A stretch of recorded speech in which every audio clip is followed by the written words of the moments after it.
Por fim, eu gostaria de convidar Bjorn Erik Lonn, do Nordic Swan, para falar sobre a experiência dos países nórdicos, acerca da sinergia possível entre rotulagem ambiental e compras públicas sustentáveis.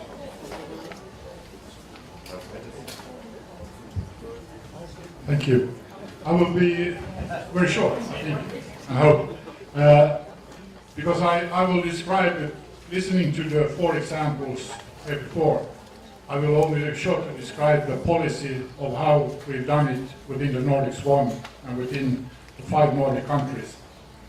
We are following in all those countries the legislation in EU on public procurement.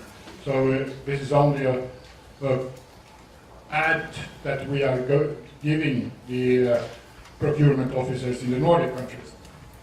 But this issue of coupling the eco-labeling with the GPP was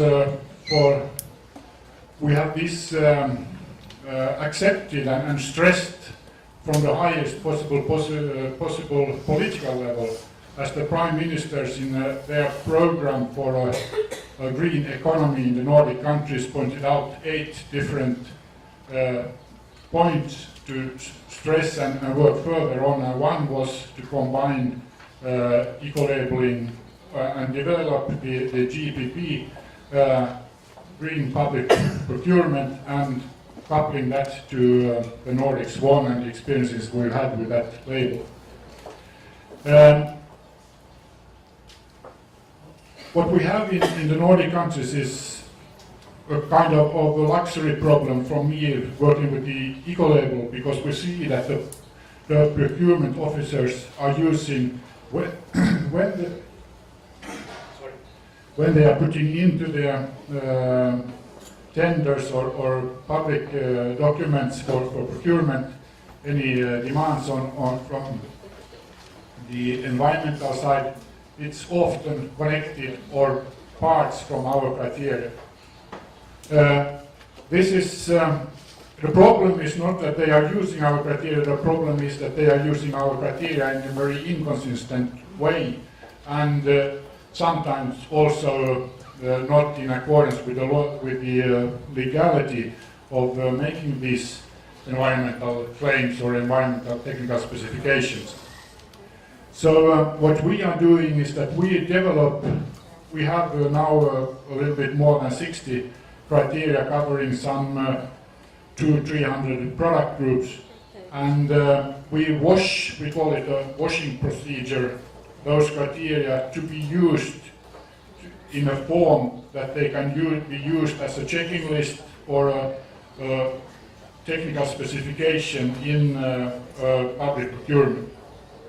And we will then publish these as part of on our home pages and make it easy and hopefully more consistent the demands for or green demands in public procurement. Naturally, there's a last step then when we've done this wash up, and that is that we have to put it forward to some kind of legal check.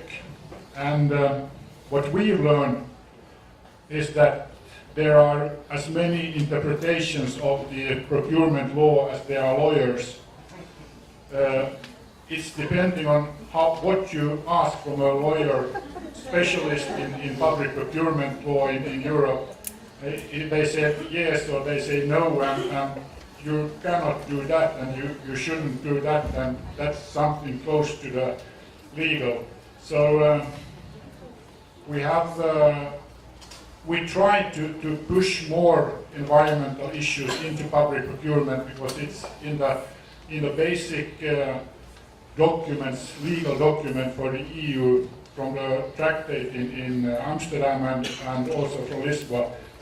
There is an issue of environment, an issue of a public responsibility for public procurement using the environmental issues, and we try to help to push that, but the legal problems are always there, and even in 5 Nordic countries we see totally different approaches from the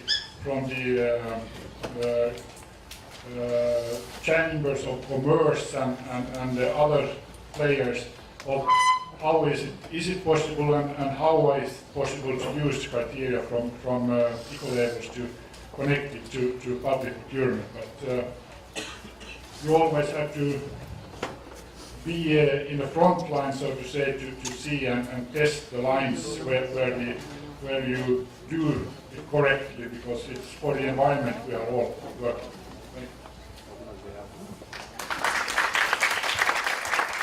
Obrigado.